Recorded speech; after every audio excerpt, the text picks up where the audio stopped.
की आता कमळीला बोलायचा चान्स मिळालेला असतो आणि कमळी आता बोलायला सुरुवात करते. म्हणते मॅडम माझा प्रोजेक्ट काय जास्ती मोठा नाहीये, अगदी छोटाच आहे. माझ्या गावाकडे कॉलेज आणि शाळा उघडायची. जज असतो तो म्हणतो मिस कमळी ही पॉलिटिक्सची जागा नाहीये, इथे बिझनेस रिलेटेड आयडिया पाहिजे. म्हणते सर ही गावावरून आलेली गावच्या मुलगी आहे, तिच्याकडे काय लक्ष देतं, काय बिझनेस आयडिया वगैरे कळणार, काहीतरी बोलणार ही. म्हणते कसं आहे ना सर, मला असं वाटतं की माणूस कुठून आला त्यापेक्षा जास्त माणसाचे विचार काय आहेत ना हे बघणं जास्त महत्त्वाचं. आपण पॉलिटिक्स कडे घेऊन गेलोय, ही सिस्टमच बाद करून टाकली. आपण बिझनेस बद्दल बोलणार जमलोय. कमळी होय सर मला बिझनेस बद्दलच बोलायचंय, तुम्ही ऐकून तर घ्या. शाळा बांधून तुला काय मिळणार आहे का कमळी, मोठं प्रॉफिट आहे सर. त्या गावात शाळा कॉलेज जर बांधलं तर किती मोठा फायदा होणार आहे, तुम्ही विचार करा सर. जी पोरगी जिचं आयुष्य चूल मूल इथपर्यंतच गेलंय, ती डॉक्टर बनेल, इंजिनियर बनेल, अजून काहीतरी बनेल.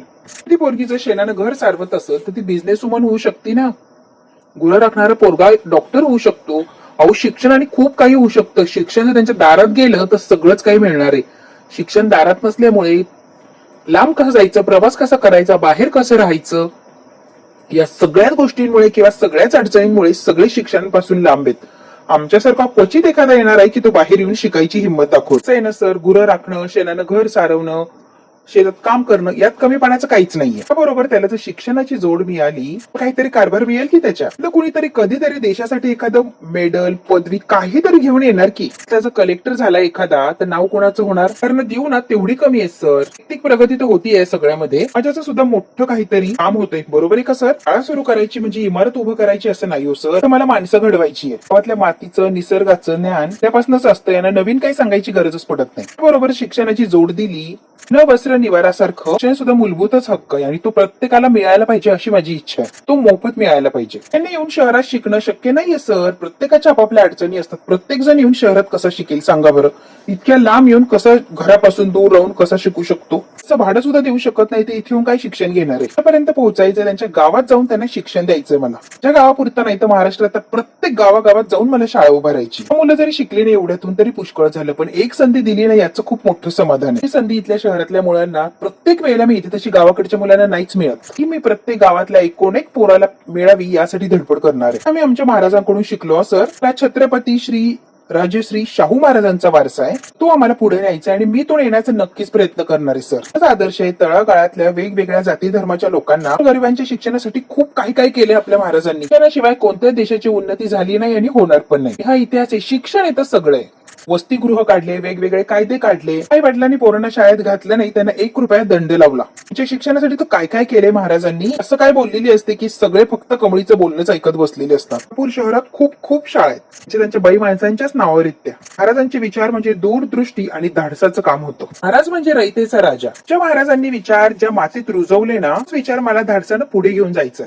मला तुमची साथ मिळेल हा माझा विश्वास आहे. मी म्हणते जय हिंद, जय महाराष्ट्र. कमळीला जे बोलायचं होतं कमळी फाड फाड फाड बोलून मोकळी झालेली असते. छत्रपती राजश्री शाहू महाराज की जय सगळ्यांनी अशा घोषणा दिलेल्या असतात. सरांनी सुद्धा टाळ्या वाजवलेल्या असतात. त्याला सुद्धा इम्प्रेस झालेली असती कमळीच्या या बोलण्यावर. तर असतात ते म्हणतात तुझं पास झाली तर हे प्रोजेक्ट घेऊन ये, मी नक्की नक्की काहीतरी करेल. असायला लागलेली असते. अनेकाच्या तोंडावर अशी खेटर पडलेली असतात की अनेकाला कोणी काही रिस्पॉन्स दिलेला नसतो. कमळी पहिलेच टॉप झालेली असते, पास झालेली असते. आता फक्त एक्झाम मध्ये जर ती पास झाली लेखीमध्ये लगेच कमळीला प्रोजेक्ट मिळणार असतो. आता अन्नपूर्णा आजी अजून सुद्धा कळशी घेऊन पाणी आणत असतात आणि महादेवाच्या पिंडीवर वाहत असतात. राजन म्हणतात आई आता तरी मला करू दे प्लीज. मला माहिती रे माझ्या ऐवजी हे व्रत माझ्या रक्ताच्या नात्याचं कुणीही दुसरं पूर्ण करू शकतंय. मुलगा मुलगी कोणी असू दे ते पूर्ण करू शकतो. मी धडधाकट नसताना मी धडधाकट आहे ना, मग तू का करतोस राजन, करू दे मला प्लीज. यांचं हे जे बोलणं चाललेलं असतं मायलेकराचं ते ऐकत असते कामिनी. बसते ते ना राजन, मग करू दे ना मला. नाही ऐक ना तू. पुन्हा आजी ऐकतच नाही. कामिनी म्हणते काय चाललंय या म्हातारीचं आणि तिच्या पोराचं. तरी झालीये पण इच्छाशक्ती काही संपलेली नाहीये. म्हातारीला एवढं बळ तरी कुठून येतं काय माहिती. कामिनी दारात उभी राहत असते आणि बडबड बडबड बडबड करत असते. म्हणतात आई कशाला त्रास करून घेते, मी करतोय ना मदत, प्लीज करू दे ना मला. इतका राग येत असतो हे राजन आईची एवढी काळजी घेत असतात ना. हो रे हो, घे काळजी, घे तुझ्या आईची काळजी. या व्रताचं जर फळ मिळालं तर आणखीन माझ्या 4 पावलं वर चढवायची म्हातारी एवढी मन लावून हे व्रत करते. फक्त कपटीपणा कारस्थान करत असते, देवाला हातही जोडत नसते आणि बिचारी अन्नपूर्णा आजी करते तर तिची निंदा करत उभी राहिलेली असते. अन्नपूर्णा आजी कोणाकडे काही लक्ष देत नाही आणि मनापासून त्यांचं ते व्रत चाललेलं असतं. आता रूम मध्ये न्यायला लावतात, त्यांना जरा आराम करू दे. तिचं इकडे सगळ्यांनीच कौतुक केलेलं असतं. छान अशी कमळी बोललेली असते. ऋषी तर काय अगदी इम्प्रेस झालेलो असतो. कमळी खूप छान बोलली. कमळीचं जे स्वप्न असतं ते कमळीने तिथे मांडलेलं असतं. असली खुश झालेली असते की बस सगळे विद्यार्थी टाळ्या वाजवत असतात. फक्त अनिका आणि अनिकाची आई दोघीच शांत उभे असतात. तारा सुद्धा तिला छान असं म्हणते आणि ऋषी म्हणतो वेल्डन कमळी. का राग येत असतो अनिकाला की काहीच कौतुक चाललंय गावछापचं. म्हणतो कमळे तुला खरं सांगू का एकदम फास्टात अभिनंदन. रिझल्ट काही पण लागू दे प्रोजेक्ट एक नंबर आहे. थँक्यू साहेब सर. हे कमळीच्या नावाने ओरडत असतात. कमळी कमळी कमळीने एक नंबर असा प्रोजेक्ट मांडलेलं असतं. काय लगेच कान दाबून घेतलेले असतात. कमळीच्या नावाचा जे जे कार चाललेला असतो तो अनिका लगेच कान बंद करून घेते. म्हणतो वा कमळी मस्त प्रेझेंटेशन दिला. निंगी म्हणते वा कमळी एक नंबर. सर असतात ते म्हणतात पुढच्या 5 मिनिटांमध्ये आजचा रिझल्ट डिक्लेअर होणार आहे. पूर्ण आजीकडे मन लावून पूजा करत असतात. अगदी थकलेल्या नसतात काही नाही मनापासून त्या करत असतात. त्यामुळे आपोआप त्यांना उत्साह निर्माण होत असतो. त्यांची नक्कल करत असते. ते माळ जपत असतात. त्यांची नक्कल करते कामिनी दारात उभी राहून. सुहास असतो तो कामिनी आजीकडे लक्ष देऊन उभा असतो. पडतात की काय त्यांना काही गरज लागते का. कामिनी म्हणते ए सुहास इकडे ये. मी सुहासला बोलवते आणि पाण्याच्या टाकीतलं वरच्या टाकीतलं सगळं पाणी संपवून टाक असं सांगून टाकते कामिनी. जेणेकरून पाणी वरचं संपलं की अन्नपूर्णा आजीचं व्रतच पूर्ण होणार नाही. अजिबात पाणी आलं नाही पाहिजे असं काहीतरी करायचं. सुहास लगेच जायचं आणि पाणी बंद करायचं. ते एक सुद्धा थेंब पाणी राहिलं नाही पाहिजे. खालीला मारेल आणि टाकीत बसवेल. सुहास लगेच जायचं वर. पटकन पटकन पटकन सगळं पाणी संपवायचं. हा सदा बिचारा पळत गेलेला असतो. कामिनीला घाबरलेला असतो. कामिनी म्हणते बघू आता ही म्हातारी कसं व्रत पूर्ण करते. म्हणतात आई दे ना इकडे मी आणतो ना पाणी. सारखं मला अडवून माझ्या व्रतात अडथळा आणू नको राजन. बास आता करते ना मी करू दे मला. राजन बाजूला हो.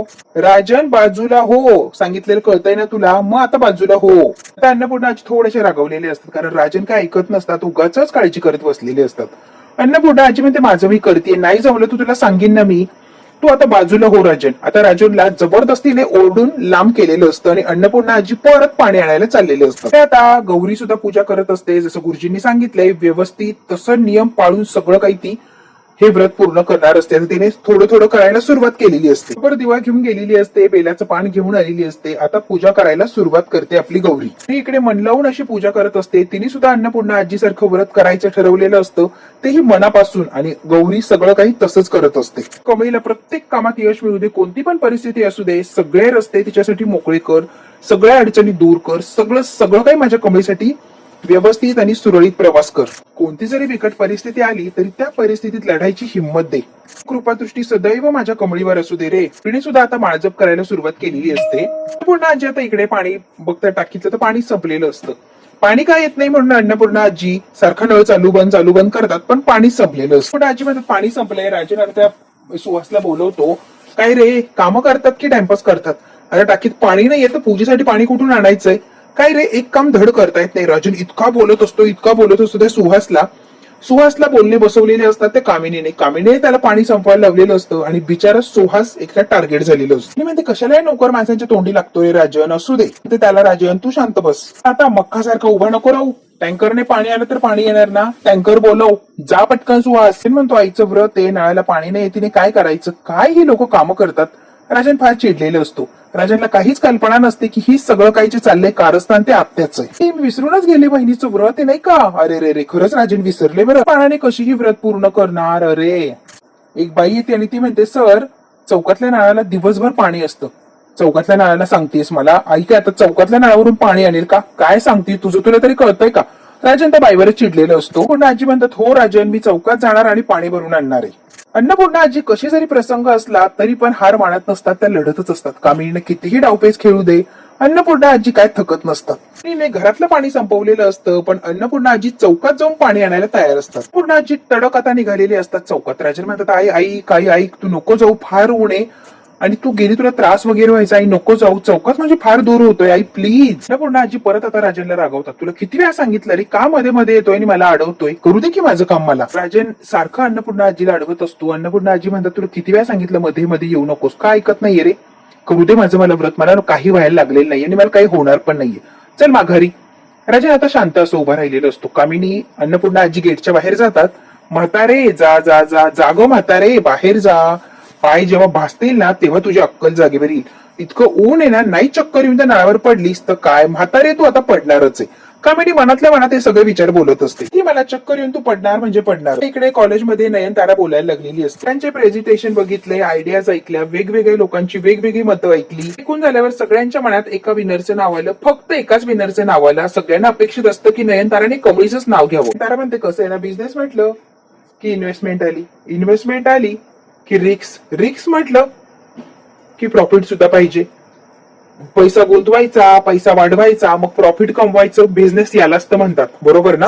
फ्रँकली स्पीकिंग तुझं प्रोजेक्ट मला फार फार आवडलं, पण कसं आहे ना, प्रोजेक्ट मध्ये प्रॉफिट तर आहेच, पण एक सोशल मध्ये किंवा सोशल मीडियामध्ये जाऊन काहीतरी करता येईल असं सुद्धा खूप खूप काही आहे त्यामध्ये. आपण आपल्या पद्धतीने खूप सोशल मीडियामध्ये वेगवेगळ्या प्रकारे नवीन नवीन आयडिया वापरून अजून बिझनेस वाढवू शकतो, असं काहीतरी तुझ्या प्रोजेक्ट मध्ये. मला वाटतं ना कमळी रोहित मध्येच बोलतो. कसं आहे नाही म्हणतेस ते बरोबर आहे, कसं आहे नाही, बिझनेस म्हटलं की इन्व्हेस्टर सगळ्यात जास्त आणि सगळ्यात आधी विचार करतो ते प्रॉफिटचा, बरोबर ना? इन्व्हेस्टरचा पैसा लागलेला असतो, त्यामध्ये मोठ्या प्रमाणात पैसा लागलेला असतो, त्यामुळे त्याला तो जास्ती प्रमाणात माघारी मिळावा हीच अपेक्षा असते. प्रत्येक इन्व्हेस्टर मध्ये हेच असतं. हो ना आई? एक्सपेक्ट करतो मी आई तुझ्या मताचा किंवा विचारांचा, पण आता कुठलाच इन्व्हेस्टर या प्रोजेक्ट मध्ये इन्व्हेस्ट करायला तयार होणार नाहीये. गाईज, एनी गेसेस आजचा विनर कोण आहे ते? रोहित आता नयनतारा काहीच बोलू देत नाही आणि मध्येच बोलायला लागलेलं असतो. नयनताराचं बोलणं त्याने मध्येच काटलेलं असतं. आणि आजचा विनर कोण आहे तुम्ही जरा अंदाज लावा. ही मुली कमळी कमळी म्हणत असतात, तर काही अनिका अनिका असं म्हणत असतात. आणि अनिका महाजन ही विनर आहे असं रोहितने घोषित केलेलं असतं सगळ्यांच्या समोर. आणि अनिकाचं नाव ऐकल्यावर सगळ्यांना जबर असा धक्का बसलेला असतो. अनिका राजन महाजन आजचे विनर आहेत. अशी उड्या मारायला लागलेली असते, अशी नाचायला लागलेली असते की बस. जे खर्च करून तिने एवढा प्रोजेक्ट आणलेला असतो त्यामुळे ती विनर झालेली असते, तेही फक्त रोहितच्या मूर्खपणामुळे.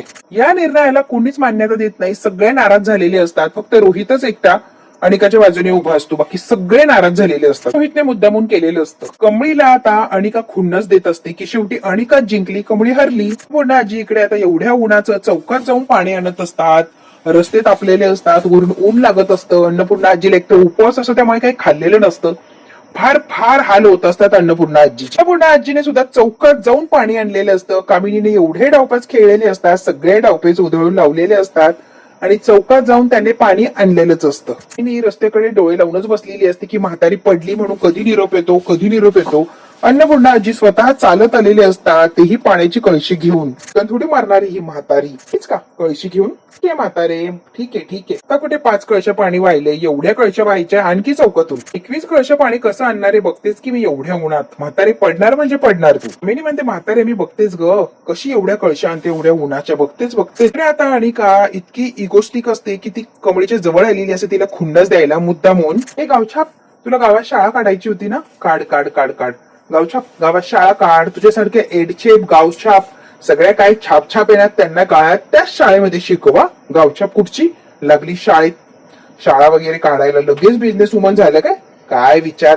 आणि का इतकी येऊन बडबड बडबड करत असते. बिचारे कमळीला इतका अपमान वाटतो की तिला वाटत होतं की आज माझा प्रोजेक्ट सिलेक्ट होणार, कदाचित मला थोडीफार मदत मिळेल, पण नाही. शेवटी रोहितने सगळी बाजी मारलेली असते आणि अनिकाकडे काहीही स्किल नसताना अनिकाला दिलेलं असतो आजचा प्रोजेक्ट आणि ते विनर अनिकाच्या नावाने घोषित झालेलं असतं. तुझ्याकडे गावछाप लोक पण येणार नाही ग. कमळी टमळी इतकी बोलत असते, इतका अपमान करत असते कमळीचा. एवढ्या मुलींच्या देखत कमळीचा अपमान होत असतो बिचारी. काय म्हैस बकरी असलंच येणार तुझ्याकडे गावछाप. आपली मोठी शहाणी. आता कामिनी कटकारस्थान कपटीपणा ही करतच असते. अन्नपूर्णा आजी मन लावून पूजा करत असतात आणि कामिनी तेवढंच मन लावून कपटीपणा करत असते. कामिनी म्हणते त्या सुहासला पाण्याचा टँकर जितका उशिरा येईल ना तितकं चांगलं आहे, लवकर येऊच देऊ नको. या म्हातारीची चांगली जिरू दे आणि मग तो टँकर येऊ दे. मी म्हणते लवकर आला असेल तिकडच थांबव, त्याला अजिबात तिकडे येऊ देऊ नको. जोपर्यंत ही म्हातारी पडत नाही ना तोपर्यंत टँकर घरी येणार नाही. त्याने जर दुसरा टँकर मागवला ना तर बाकीचे आउटलेट आहे ना सगळे सगळे बंद करून टाकायचे, नळ बंद करून टाकायचा. कळतंय का? म्हातारीला भरू दे खाली पाणी.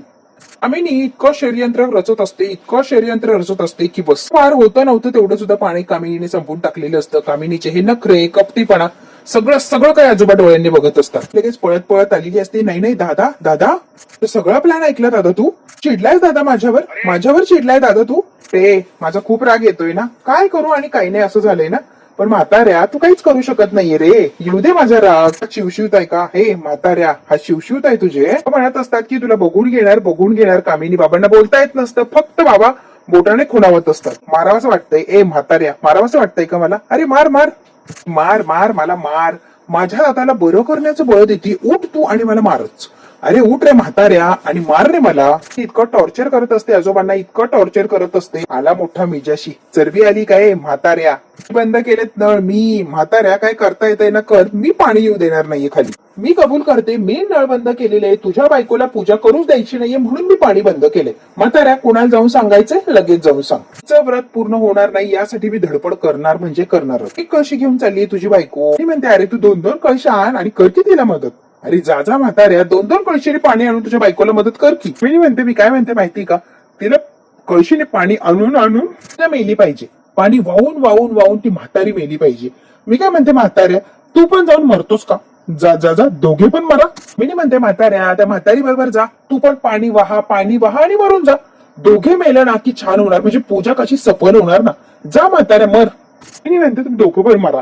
मग आहे ना मी तुमच्या दोघांचे पण पुतळे उभं करते. म्हातारीच्या हातात एक कळशी आणि तुझ्या हातात 2 कळशा, असे पुतळे उभं करते. इतके रागाने बघत असतात कामिनीकडे. कामिनीवर काही परिणाम होत नाही. निर्लज्जपणाची हद्द गाठलेली असते या कामिनीने. अरे आता नयनतारा चाललेली असते, लगेच पळत आलेली असते अनिका. नयनतारा आंटी कॉंग्रॅच्युलेशन अनिका बेटा. आंटी रागिणी म्हणते नयनतारा तिने खूप मेहनत घेतली या प्रोजेक्ट साठी, रात्रभर झोपलेली नाहीये, इतकी मेहनत घेतली माझ्या अनिकाने. तिला फार वाईट वाटलेलं असतं, तिच्या डोळ्यात पाणी येतात. कमळ्या तिथून चाललेली असते.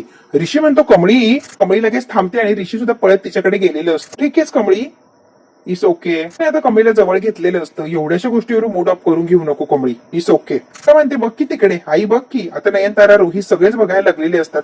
ऋषीने कमळीला जवळ घेतलेलं असतं आणि तिला शांत करण्याचा प्रयत्न करत असतो.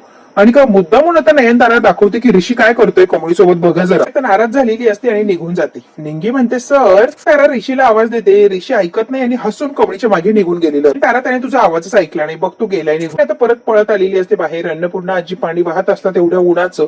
कामिनीला फार मज्जा वाटत असते. अन्नपूर्णा आजी परत पाणी आणायला चाललेली असतात. परत राजन मध्येच म्हणतात आई मला करू दे ना. अन्नपूर्णा आजी म्हणतात राजन. अन्नपूर्णा आजी आता परत चाललेली असतात. कामिनी अन्नपूर्णा आजी राजन यांच्याकडे बघत असतात आणि फार मज्जा वाटत असते.